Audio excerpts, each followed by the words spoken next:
The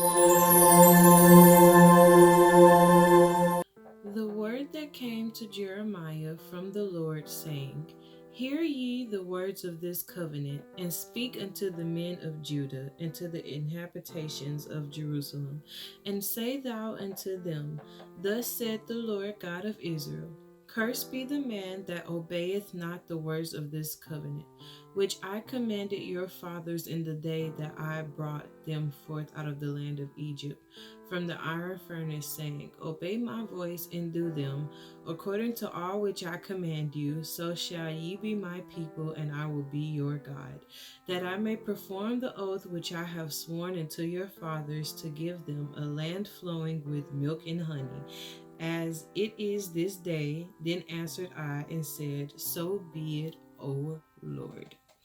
Lord, thank you for blessing us all to see a new day, Lord. Whether we are coming to the end of our day, the start of our day, we're in the middle of our day, Lord. Wherever we are, thank you for just blessing us and allowing us to behold another day, Lord. Thank you for putting us in our health and strength, Lord, and giving us the activities of our limbs. Thank you for walking with us and talking with us, Lord. Thank you for being in the midst of us, Father, for blessing us and going along our paths with us, Daddy. Thank you so much for just your love and your grace and your peace and your mercy, Lord.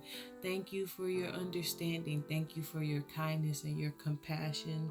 Thank you that you are concerned with us. Thank you that you choose to walk among us and dwell within us, Daddy. And so I ask that as I sit with your babies, Daddy, that you would fill me with your spirit, Lord, with your presence. I ask that you would speak through me, that I would just be a vessel for you, Lord. Okay, the things I need to say, instruct me to say it. The things I don't need to say, take it up out of me, big God. Okay, and I just ask, Daddy, that you would really have an encounter with your children, that you would allow them to see you in a fresh new way, Daddy. And I ask that you would help them to build bonds with you, to cultivate a relationship with you.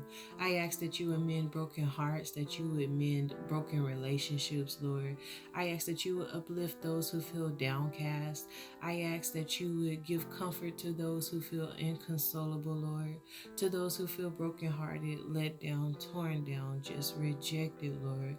Even to those who feel like harming themselves, Lord, or like this is it, this is the end, Lord. Please remind them that you love them. You love them right where they are, and you see them, and you call them friend, and you call them child, and you call them special, Lord. And their life is not a waste of space, Lord. They have a reason for being alive. Please just let your reassurance breathe upon your children, Daddy. And I love you, and I ask for blessings upon us all, mentally, physically, emotionally, however you see fit, Daddy. And so, Lord, all these things that we thought to ask for but didn't, please grant me your grace. In Jesus' name we give thanks and pray. Glory be to God. Thank God. Amen.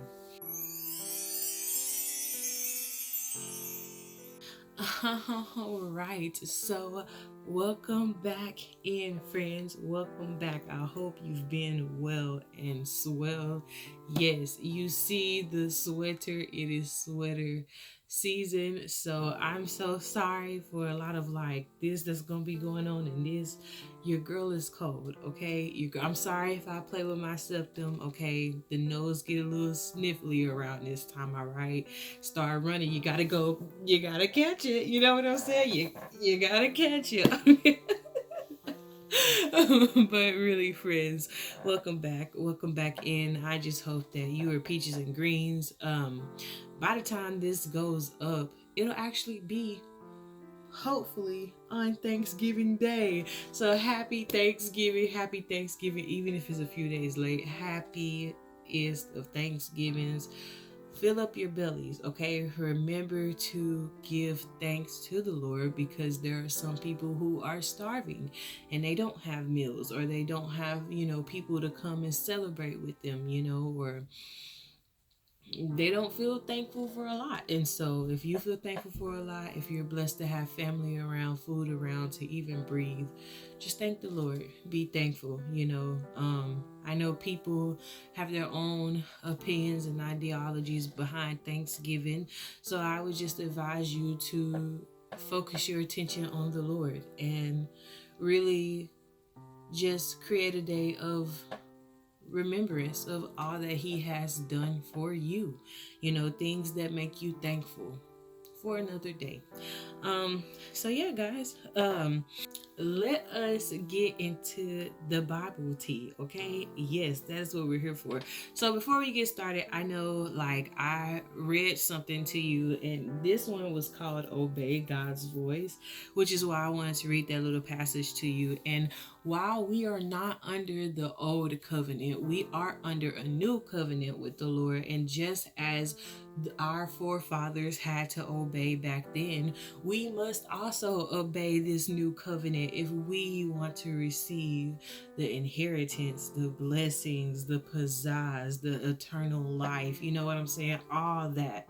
If we want to receive that, we have to dwell and abide and go under the new covenant. And the commandments under the new covenant is to love the Lord your God with all your heart, okay? He comes number one. Number two is to love thy neighbors, okay? Love each other. You do that, you get the promises, you get the blessings, you get the eternal life. You get the benefits, people. Come over. There's benefits to this, all right? There's beautiful benefits to this. The most beautiful benefit of all is knowing, you got 3 people on speed dial, right? And they walk with you every day. And if you saw what just happened, one of the 3 people did too. And is in this case, all 3 of them saw it, okay? You got your comforter, you got your husband, you got your daddy, you got your counselor, you got your best friend. You know what I'm saying? You are never alone. You have somebody, and he talks, he speaks to you, and sometimes it's like, God, did you really just? He really just. So, you know what I'm saying? Just a little bit of endorsements for this new covenant. You know what I'm saying? Come here, come to the new covenant. But, so, Bible breakdown. We are going to talk about our favorite Ruth and Naomi, bro. Okay, we're back here. I know we're back here. We are back here with Ruth and Naomi. So we are going to read a little bit about them, give you some breakdowns. Now, if you're like me and you're just now really learning your Bible, let me go ahead and give you a little FYI. Ruth is right after Judges. It's one of the shortest books of the Bible. And it's right after Judges. I ain't gonna say it is the shortest, but it is one of the shortest. And so, if I can, here we go, Ruth. All right, so y'all, we're going to read chapter 2. I am going to read you verses 1 through 23. Now, let us once again bring it here before I read, because I like to give you a little bit of background, set you up for the stage, let you know what's going on and why it's going on. Ruth and Naomi. So King David, David, bro. That David. Okay, so Ruth and Obed, they kickstart this for him. Okay, so it's it's Ruth, Obed, Lord, it's Ruth and Boaz, right? And then it's Obed, and then from Obed it's Jesse, and then from Jesse it's David. You know what I'm saying? And then of course we keep going down through that line, and we get to the one and only King Jesus. We get right there, okay? And so let's bring it back to the preface of everything else, all right? So, Naomi had a husband. Basically, Naomi's husband was like, let us go down to the land, I think of the Moabites. And, yes, they went to the land of the Moabites, right? They dwelt there because of a famine. So while they were there, it was Naomi, it was her husband, it was her sons. So the sons got wives, right? Okay. First, the husband gets unalived, right? He's no longer here. Then the sons get unalived. They are no longer here. So now you have Naomi in this foreign land with these foreign people and no husband. Okay. And so it comes at a point where Naomi's like, this is not the life for me. Like, I need to go back home, recuperate, get it together, be on a whole different level. Like, I need to go. And so she's leaving and she's telling her two daughter-in-laws, who is Oprah and Naomi, and no, Oprah and Ruth Lord.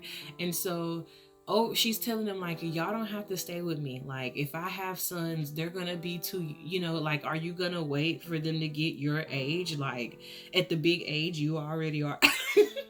she was like, at the big age, y'all. I'm saying that, okay, but she was like, are like, I wouldn't make you wait that long, you know what I'm saying, to watch my kids grow up and then to marry. Of course, like, no sane person would ever suggest that. Anywho's, so Oprah is like, okay, I'm gonna skip that diddly dee back to home. And Ruth was like, no, I am going with you because you don't understand. And so Ruth was essentially like, where you go, I go. Your God is my God. And so from that, I want to introduce the first theme of this, which is the line that was drawn. Because had it not been for Naomi going to the land of Moab, Ruth would have never even learned about God. God used a human collection, a line between him and Naomi to pull in Ruth. And so here you go. Now we're connecting the line. And now not only is he connected to Ruth and Naomi, but when you take Naomi out of the picture, now the Lord has a beautiful line connection with Ruth. She wants him to be her God. Like, she is invested in this, like, one and only relationship with him. And that is so exciting, because it's like, when you first learn God and you like, man, I want some of that. Like, I want this bond with you. And then when you start to cultivate a bond with God, right? And it's your own, and like, of course you see him do things for other people, but man, like, when he really starts to speak to you and do things for you, and on your behalf, it's like, okay, God, like, I see what you doing now. Like, I see you. Okay, so boom, that's where we are. All right. And so now Naomi has went back home and she's stressed and depressed, and quite frankly, who could blame this lady? Okay, she's had a lot of love loss, and she even tells him, like, don't call me Naomi, call me, hold on, what did she say? She said, call me Mara, because the Lord has, dealt bitterly with me, and she was like, I went out and I came home empty, and she is just feeling like how a lot of us feels, when we go through situations. And so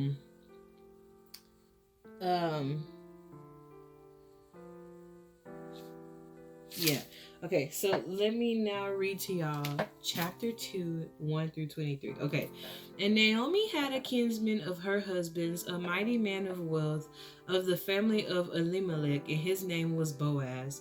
And Ruth the Moabitess said unto Naomi, let me now go to the field and glean ears of corn after him, in whose sight I shall find grace. And she said unto her, go, my daughter. And she went and came and gleaned in the field after the reapers. And her hap was to light on a part of the field belonging unto Boaz, who was of the kindred of Elimelech. And behold, Boaz came from Bethlehem and said unto the reapers, "The Lord be with you." And they answered him, "The Lord bless thee." Then said Boaz unto his servant that was set over the reapers, "Whose damsel is this?" And the servant that was set over the reapers answered and said, "It is the Moabitish damsel that came back with Naomi out of the country of Moab. And she said, I pray you, let me glean and gather after the reapers among the sheaves. So she came and hath continued even from the morning until now, that she tarried a little in the house." Then said Boaz unto Ruth, "Hearest thou not, my daughter? Go not to glean into another field, no, go from hence, but abide here fast by my maidens." I just kind of feel like they would have been that dramatic in the Bible. You know what I'm saying? Like, sometimes you really gotta read this and get into the character of it. You gotta literally look at this like it's a movie, right? Doesn't that add some more like dramatic pizzazz to it? Instead of just reading it and being like, "Hearest thou not, my daughter? Hearest thou not, my daughter? Don't go glean anywhere else, baby Bula. Stay. Let thine eyes be on the field that they do reap, and go thou after them. Have I not charged the young men that they shall not touch thee? And when thou art athirst, go into the vessels, and drink of that which the young men have drawn." Then she fell on her face, and bowed herself to the ground, and said unto him, "Why have I found grace in thine eyes, that thou shouldest take knowledge of me, seeing I am a stranger?"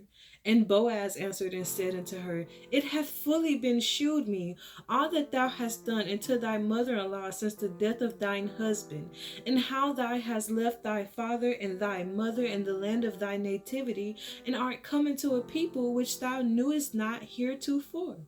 The Lord recompense thy work, and a full reward be given thee of the Lord God of Israel, under whose wings thou art come to trust." Then she said, "Let me find favor in thy sight, my Lord, for that thou hast comforted me, and for that thou hast spoken freely unto thine handmaid, though I be not like unto one of thine handmaidens." And Boaz said unto her, "At mealtime come thou hither, and eat of the bread, and dip thy morsel in the vinegar." And she sat beside the reapers, and he reached her parched corn, and she did eat, and was sufficed and left. And when she was risen up to glean, Boaz commanded his young men, saying, "Let her glean even among the sheaves, and reproach her not. And let fall also some of the handfuls of purpose for her, and leave them that she may glean them, and rebuke her not." So she gleaned in the field until even, and beat out all that she had gleaned. And it was about an ephah of barley. And she took it up and went into the city, and her mother-in-law saw what she had gleaned. And she brought forth and gave to her that she had after she was sufficed. Reserved, after she was sufficed. And her mother-in-law said unto her, "Where hast thou gleanest today, and where wroughtest thou? Blessed be he that did take knowledge of he." And she shewed her mother-in-law with whom she had wrought, and said, "The man's name with whom I wrought today is Boaz." And Naomi said unto her daughter-in-law, "Blessed be he of the Lord, who hath not left off his kindness to the living and to the dead." And Naomi said unto her, "The man is near of kin unto us, one of our next kinsmen." And Ruth the Moabitess said, "He said unto me also, Thou shalt keep fast by my young men until they have ended all my harvest." And Naomi said unto Ruth her daughter-in-law, "It is good, my daughter, that thou go out with his maidens, that they meet thee not in any other field." So she kept fast by the maidens of Boaz to glean until the end of barley harvest and of wheat harvest, and dwelt with her mother-in-law. Whew, y'all. I was getting very caught up in that story. I'm not gonna lie. Reading it out loud in those voices like that, I was like, this does take this to another dimension. I felt like I was teaching again. Hello. Okay, and so bringing it in. So basically, they get to this land, right? Boaz sees Ruth gleaning in the field, and he's like, who is this damsel right here? Who is this damsel? And they're like, this is the lady from the land of Moabite, the Moabitish lady, beautiful queen. She's out here gleaning, all right? She just wanted to glean and help her mother-in-law out. So we said okay, because we knew you say it was okay. And Boaz was like, baby, you ain't gotta go pick up out of anybody else's field. This field is your field, your playing field. Get it? Playing field, because a swing and a miss. Anywho's, so yes, she was allowed to glean in his field. Now, hey, lines, connections, that line, because once again, Boaz, the Lord, a line. The Lord then used Naomi to create a line from Ruth to Boaz. You know what I'm saying? And now Naomi done created a line from Boaz back to, Ruth had created a line from Boaz back to Naomi because, she at the right place, right time. It's a beautiful thing, bro. Okay, and so I just want to point out a couple of little things. One thing I really want you to grasp from this story too is anybody can learn of God and fall in love with Him. I feel like sometimes we get so caught up in trying to like bash people and like force it down their throat to be for God, but God is not like that. God did not take you by your collar and like push the Bible all in your face and smack you with it and say, be my disciple. Like, He did not do you like that. You know what I'm saying? Like, He was nice, He was kind, He was gentle, He was always there, even when you didn't know He was there. And then finally, when you wanted to acknowledge Him and allow Him to come into your life, He was like, hello, I'm here. What can I do for you? How can I love on you today? And so, like Ruth, we have to let people choose to follow God when they are ready, in their own timing, in their own way. One thing I can say from my experience of following God, and in my life, truly everything He had for me to unlock or to go through or do has been based on timing. I'm an impatient person, okay? I do not like waiting, all right? And even a lot of times I don't like waiting because I feel like if people ask me like, how long for this or what's your plan for that, I always want to answer because I feel like if I don't have an answer, I'm not prepared. But when you walk with the Lord, sometimes you don't have an answer. You don't have a timetable. All you know is you're walking with Daddy, okay? And there's a point A and point B. And so you're trusting and believing that Daddy's about to get you from here to there, all right? And there's no, hey, you just follow Him because He's going to protect you. He's going to guide you. You may not understand what He asks you to do sometimes, and you may wrestle with Him from time to time, but it's always out of love.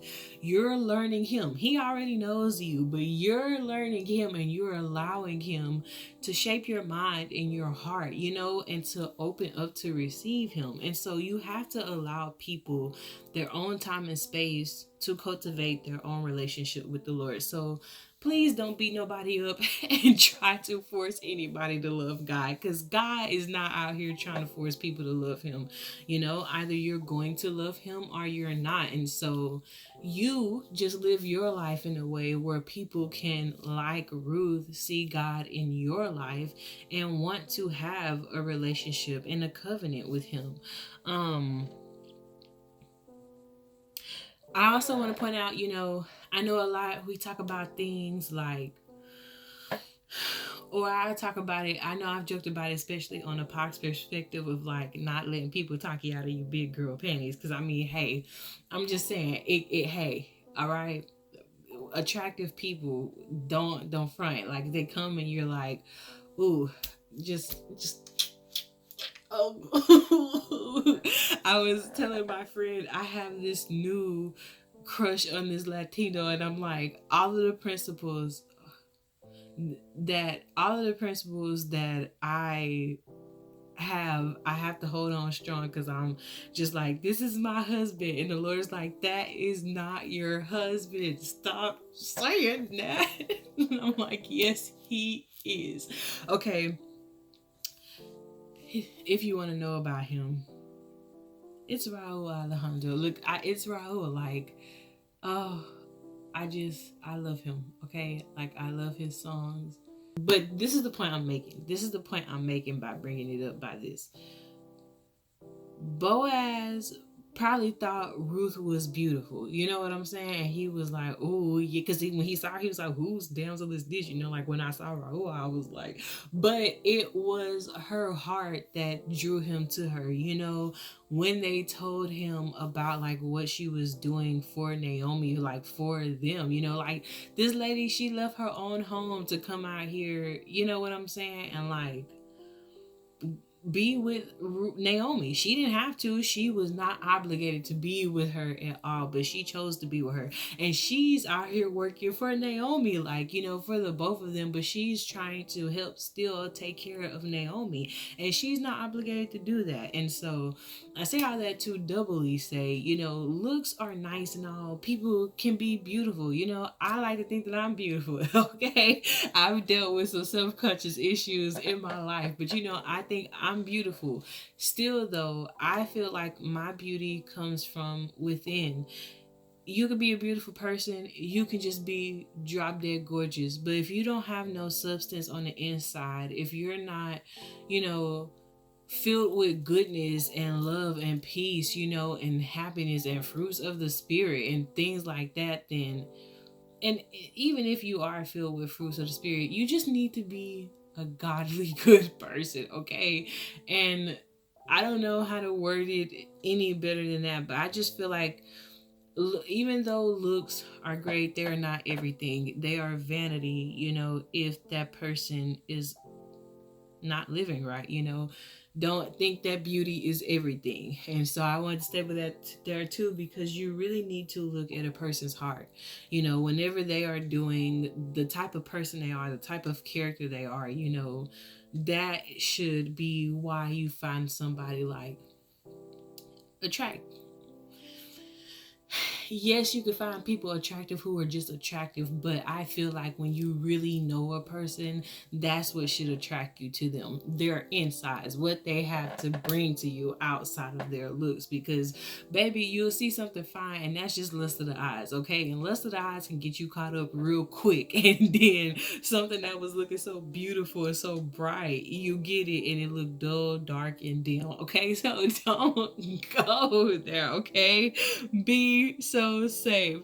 But Boaz also showed his heart. You know, he was also kind to Ruth, and she couldn't believe it. You know, she was flabbergasted. And so, you know, let people show you their heart. And sometimes people are just genuinely nice, okay? Don't think everybody's out here trying to cause you to have a bad life, because it's not true. I also put this staple in here. God used people. God used foreigners. Ruth was not a part of the children of Israel. Ruth wasn't up in there. Ruth was from the land of the Moabites. You know what I'm saying? She was not in that thing. But the Lord did not care. He still used her anyways to have a relationship with Boaz, to mother and father Obed, you know, to get David. Like, he let an interracial marriage happen. He let a foreigner into the covenant. Like, and that's the same way it is now. Gentiles are welcome just like the children of Israel are welcome. We are all, first of all of us can be a little gentilish. Let's be very honest out here, all right? You know, you have to be saved again. And so saying that like people shouldn't be together, like interracial stuff, that's dumb. Take it out, put it out the window, because clearly here we see that the Lord don't care about interracial relationships. You know, and two, outside of that, treat everybody kind, treat everybody with respect.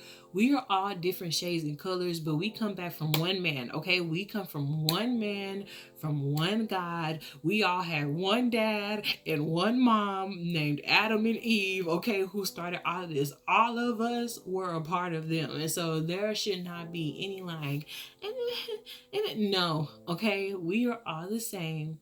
The Lord loves all of us. All right. He does not look at you and be like, baby, because you so white and pale like milk, I'ma just drink you up and love you. He don't look at you and be like, you so dark and burnt and dusted up, I'ma just throw you out the window. No, okay? He don't look at you and be like, you so red, you look like fire, so I'ma just keep it close to my heart. He don't do that. He looks at everybody and he sees love. And then once even further, let me point it out to you some more.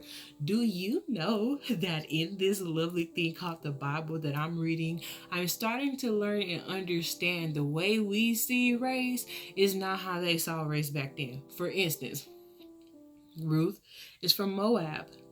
Ruth probably had the same shade of color as Naomi. Ruth is not pointed out for her differences of her skin color. Ruth is pointed out from the tribe and the country from where she comes from. So, example, in modern day time, I live up here in the Dallas area. I'm not going to tell you exactly where because I get a little bit nervous that, people might want to take me out. Y'all might not feel that special, but I do, okay?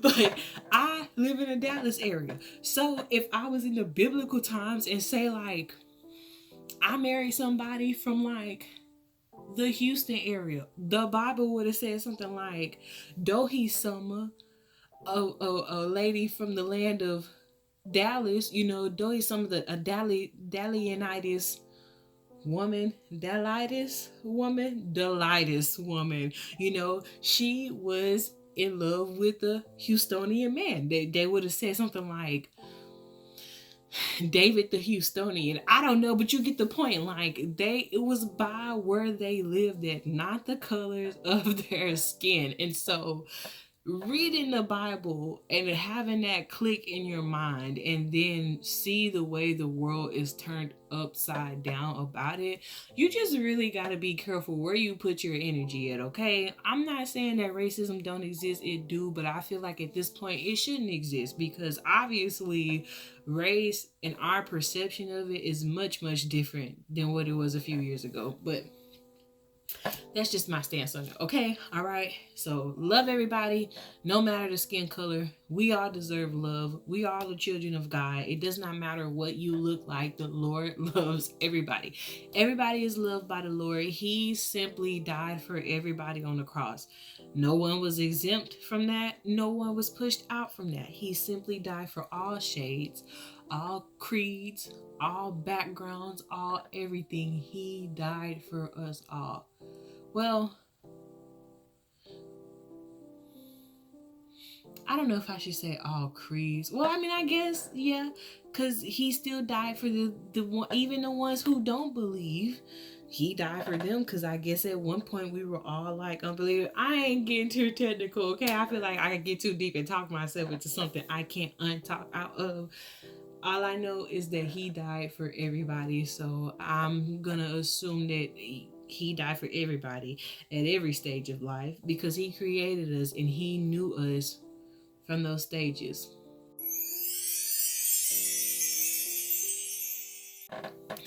While I work on not overthinking it, let's talk about my connection restored. And so I would like to talk about my virginity because it is important for me to point people to their true lover, Jesus. I have been guilty of constantly trying to search and sojourn in new lands for what I thought love was. However, it was only lust until I re-encountered Jesus again. And I guess when I say re-encountered Jesus, I mean when I recommitted myself back to God. And so a really breakdown of this story is this is like one of my, I feel like, how everybody talks about that thorn in their side. This is my thorn in my side, in my chest, and all of it. But truly, here we go. So I've talked about this before, and I remember when I first told my mom I was gonna talk about this, she was like, "For real, baby girl? Like, we just gonna be that bold and beautiful?" And I was like, "Yeah, we are." Why? Because the Lord says so, and I didn't want to be a whip, And I was like, "Yeah, Lord, I'm riding for you like King Jesus," And then you have to do it, and you like, Oh, we ride and we gangsta lean and we may be a little wounded, but we ride and we ride it.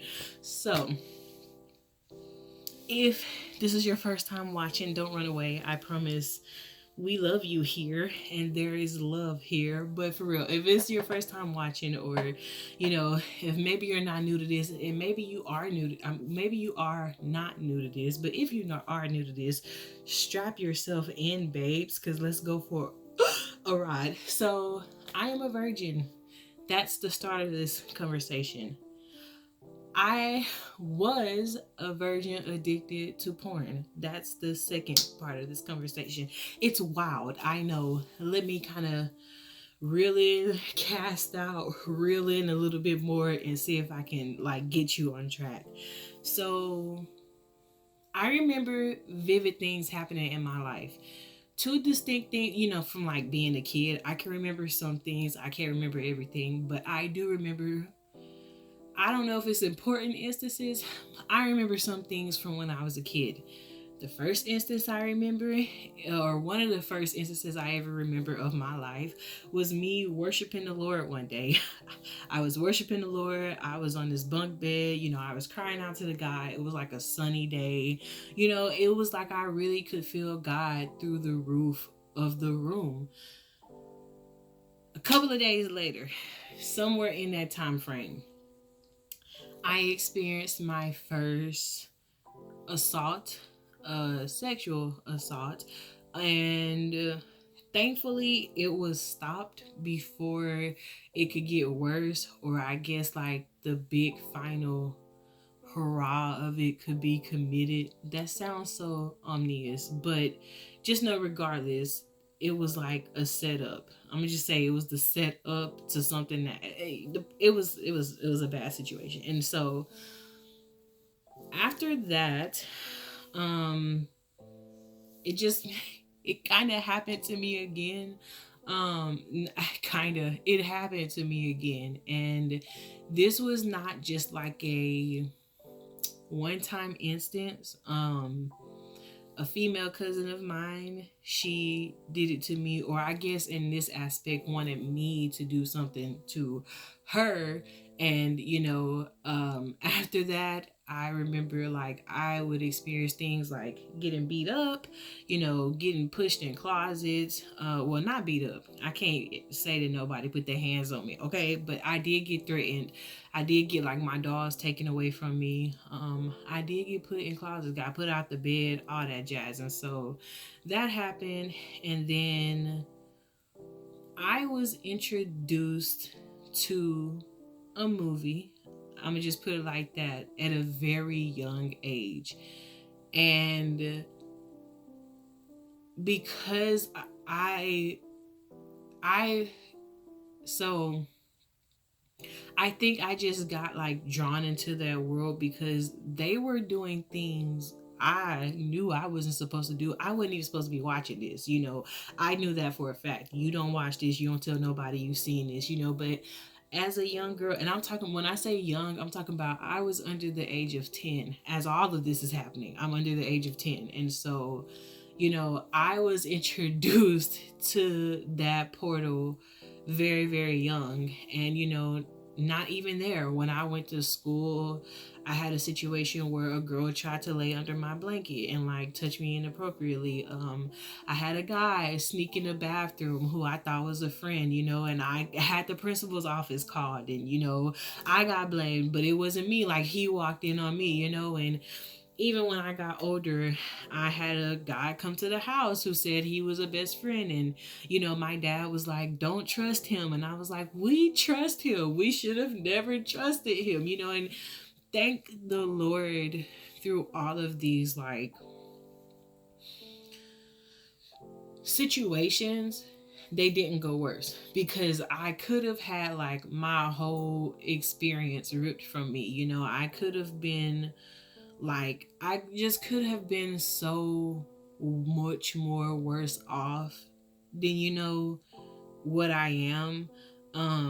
I feel like the Lord really sheltered me from experiencing more hurt and pain than what I could have. Now, I'm not saying that I didn't experience hurt and pain and rejection, and I'm talking about all of that right now.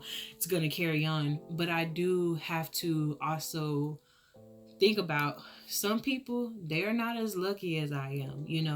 They went all the way through all of that, and like I say, thankfully there was like, I don't know how to I don't know how to like put that in words. I don't I'm so sorry. I'm so sorry, okay? But there was like that part didn't actually happen. And so, like, and let me be clear, they were trying, but because the way the female body is, and then like that opening is not very open, especially like when you're young like that. So point is like I feel like I don't know why I feel like I have to describe everything, but there you go. And so point is, it didn't get as worse as it could have. Even with the me being forced to go down on somebody, thank the Lord, like that could have lasted like 3 or 4 hours. I'm just throwing a time out, but I think that ordeal probably lasted like 20 minutes. And so as I was growing up and just trying to figure out the world, I watch BET a lot. Like I said, I watch some movies, and so especially with the media and the culture that we grew up in, I feel like it was always insinuated that if you have sex, you are in love. And so, it even got to the point where I started liking K-pop. And so I started reading these stories about these idols. And from there it just was like another portal was just opened up. And so I don't know when it really started, but I like started watching adult films at a very young age, and I would try to hide it, I would try to sneak. So yeah, I just kind of went on a deep dive with that. And I feel like when I got in college it got worse, especially because around that time you're kind of like a mini adult. And I say mini adult because it's like your first time going off away from home, and you're like trying to float your oats and like see what life is about. And so I had a friend, and she also was like trying to come on to me, but your girl we be a little out here, y'all. And so when it comes to like passes like that, I'm not I don't always pick up on signs too well, you know what I'm saying? I'm a little dull in that department, but that comes back to my identity crisis, which I'm gonna jump there in a second. And so anywho's, when I met this girl and we started being friends and stuff, she took me to my first ever toy shop, and I got something. I'm trying to explain this without being overly like offensive. Oh my goodness. She gave me a device that like if you take this device, bro, and you let it meet the bud of your flower, it blooms. I'm gonna put it like that. All right. And because she was like, you're a baby here, like you can't deal with other things that we have. But I mean, I feel like even in that, I should have known then to like walk away, like this is not the world for me. But wanting to be a big girl and like experience new things, and then too, because I really feel like sex kind of became something that was just like, you really can't talk about it as a kid, right? When you're a young person. I know parents saying like, oh, you can talk about it, but if you really tell your parents about it, it's like, you need to be focused on the books, you don't need to be thinking about this, like you need to abstain. And so I think for a large part of my life I battled with a lot of emotions and feelings that I didn't know how to process, especially because I didn't know if I should talk about it. I was told not to talk about it. Then I didn't know how to talk about like my sexual abuse. And it was just so much that was wrapped up in it. And so I remember really in college, that was like when the addiction became the worst. And yes, I am going to blame it on the little toy because I feel like that amplified my need to, want to watch, to need. And so, all that being said, we go through a couple of years into 2022. And in 2022, I had a really bad heartbreak. South Korea fell through for me. I was really just kind of like sad, depressed. I didn't really know what to think or do. I feel like Jesus did love me. I'm like, dang, like you let me, get all the way here only for me to be rejected. Because understand, like Korea was prophesied to me, and so I just knew that that was the prophecy right there. And it broke my heart to feel as if God would just make a fool out of me, you know what I'm saying? Or allow me to go through this big upset and this big heartbreak. I didn't understand it. I really didn't. And so, you know, it was just really hard coming to terms with a lot of things in my life that happened. I let them happen. When I got addicted to adult movies and even like things of that world, it was very hard for me in life. I was overweight, y'all. I'm talking about I got up to 316 pounds. Like your girl was big balling out here, okay? I was overweight, but I felt empty. I would eat, I would spend hours like looking up a movie, you know what I'm saying? And like even that took away because I'm telling y'all, it was like I get out of church. As soon as I got out of church, my mind was just rampant. It was all I thought about in morning and night. And for me it was even more frustrating because it's like I have this addiction, but I still know. So one thing I promised the Lord was that I would not lose my virginity until I got married. I promised him that at like 13. I remember my cousin was like, you don't make promises to the Lord you can't keep. But I was serious about it, And at that time, I did not understand that simple little things like simple acts that you do in foreplay is considered sex. And I was like, what? Because, while I have not, just long story short, while I have not ventured into the whole shebang from start to finish, I ain't gonna say like I'm a saint and I ain't seen nothing, ain't touched nothing. I'm gonna just put it right there. But I did not know that that stuff was considered like part of it. It is so funny because even when I told my mom, she was cracking up. Like, of course, she was sad because she, didn't.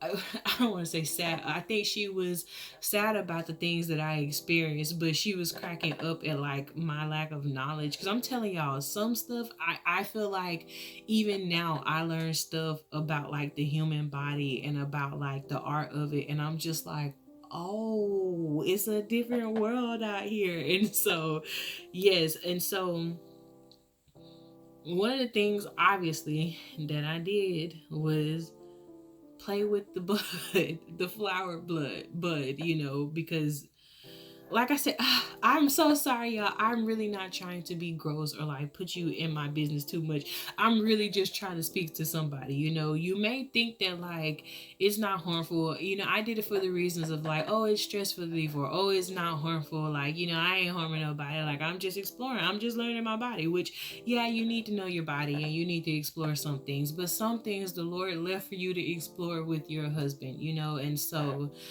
2 years ago, I told the Lord, like, I didn't want to do it.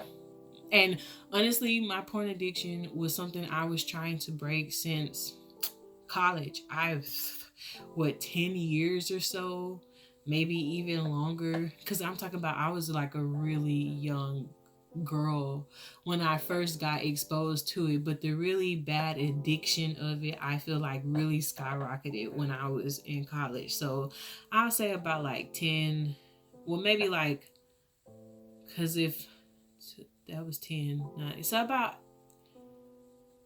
8 years of dealing with the severity of it, but I'm gonna still say about 15 years with just like the exposure of it and everything in between. And so, and I'm 28 for a frame of reference. And yeah, I told the Lord, I was like, look, buddy, I really want to break this. Like, I don't want to be bound. And more than anything, I started to think about my children. Like, I truly believe in generational curses, and I don't want my children to have to deal with the things I had to deal with because I couldn't get together. And then too, when I started like really thinking about some of the things I was watching, I'm like, this is harmful. Like, even what they were portraying was harmful, borderline, very borderline violent. And I really felt convicted. I'm like, no, because if you're watching this, like, you may think that this is a joke or that this is not real, but somebody is actually thinking like this is real. Somebody is actually wanting to do this. And it felt evil to me. And then it started to scare me because I'm like, I didn't like thinking that something like that was like working me up, somebody was really thinking about doing that, like actually going through with that. And I was like, no, I don't want it. It hits different. And I think too, it made me realize like you have some traumas you need to work on, especially because a lot of it that I liked and was stemming it from was abuse and things of that nature. And it was because I had been abused, and I've been a victim of it, and I'm not the only one in my family who has. So it has been something that has stained our family. And so, I, like I said, I don't want my baby girl to have to deal with that. I don't want my baby boy to have to deal with that. I want it to end with me, and I don't want to have to deal with that. And, like I said, I've always wanted to do it right. And I've always really just wanted to honor God with that and wait. And so, I am happy to report my testimony that it has been 2 years that we have abstained from any and everything. And honestly, it is just such a blessing. And I feel like my connection to God has been restored. I am the happiest I've ever been in my natural born life, okay? And my life has ended up much different than I would have ever thought or hoped. But I can say, even though I didn't see this plan coming, it has been beneficial, and I'm not going to sit here and tell you that the urges don't be like crowded up on me, okay? Especially I feel like around that time of the month, I'd be like, Lord, listen, where is the husband, bro? But see, even with that, like, you're not supposed to just want a man to just jump on him all the time. And the Lord really had to teach me that, like, okay, simmer down, Tiger. We're working on love here, okay? LOVE, love here. And I feel like I really had to let the Lord teach me how to love, how to be loved. And so to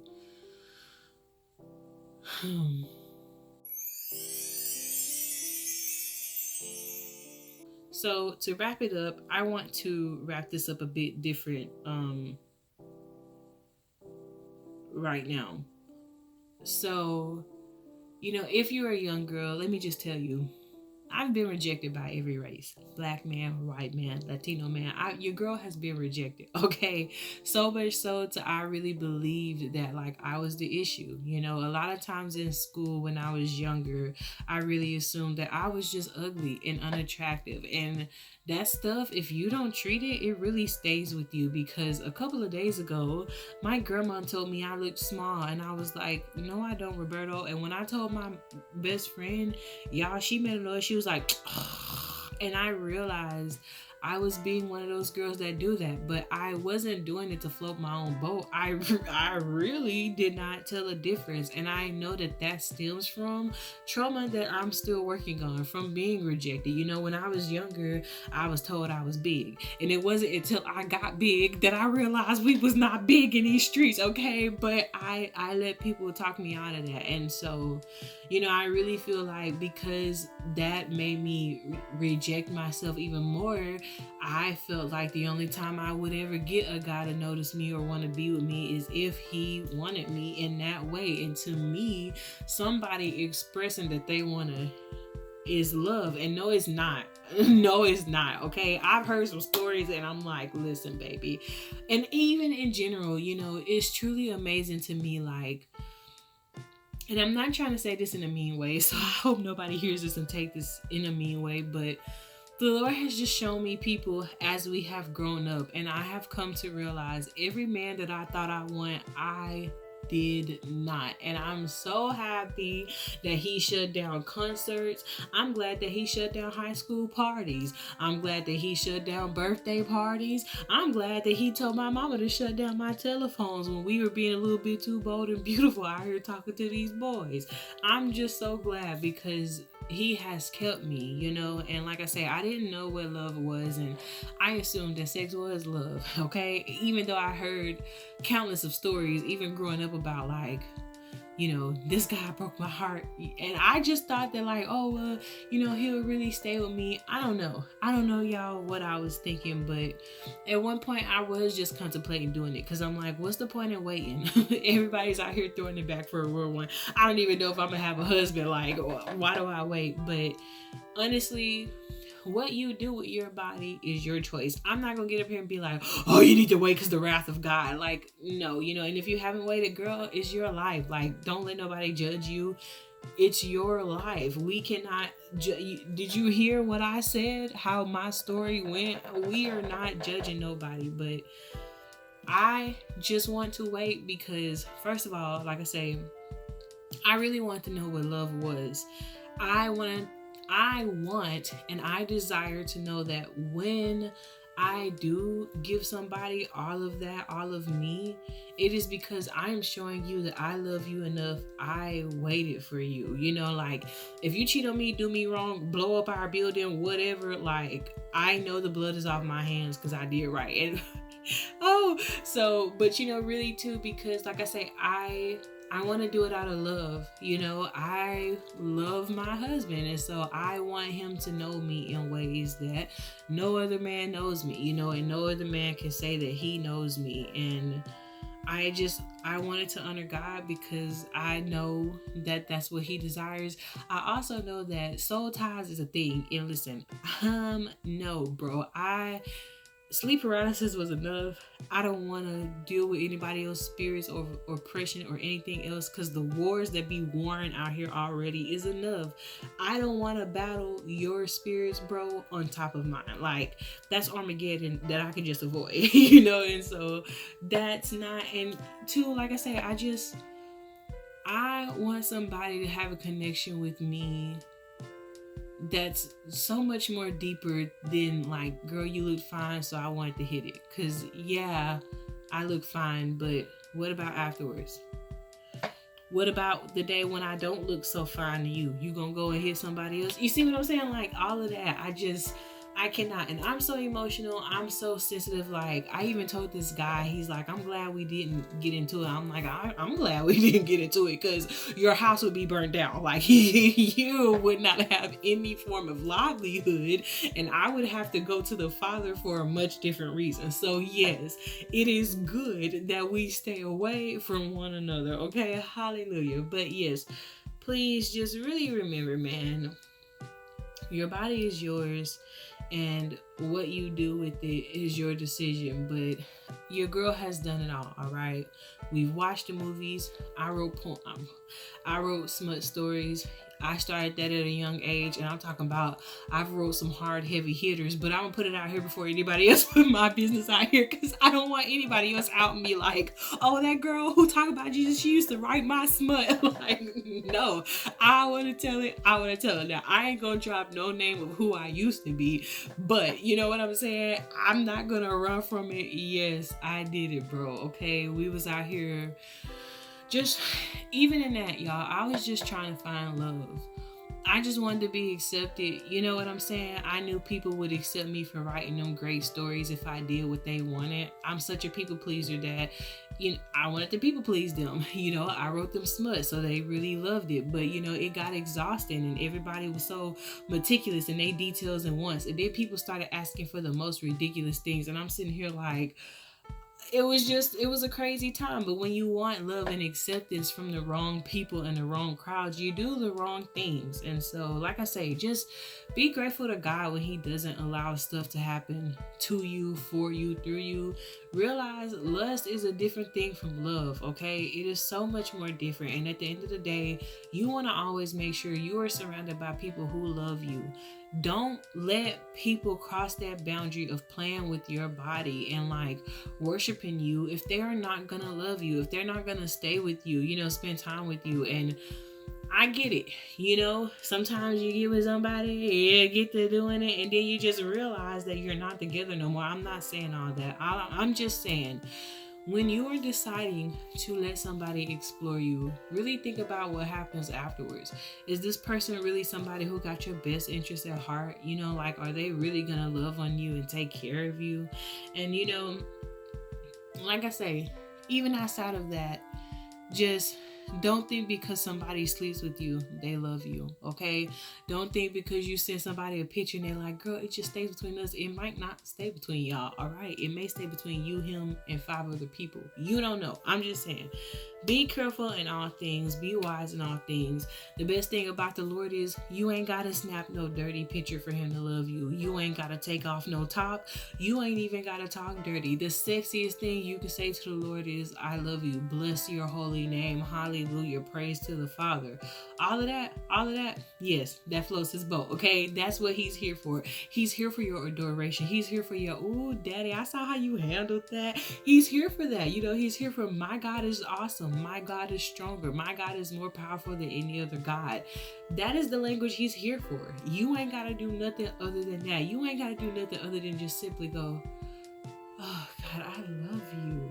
And that just makes him be like, you love me, girl. You love me. Watch what God do for you. That's how he is. Hey, try it for yourself and see, because I'm just telling you, he is a great love. And, like I say, I just feel so excited because fighting this addiction was really something that I did not know if I would ever be, if I would die. Like, I really wanted to believe I would be there in my life and just grow up and not have that kind of like binding me.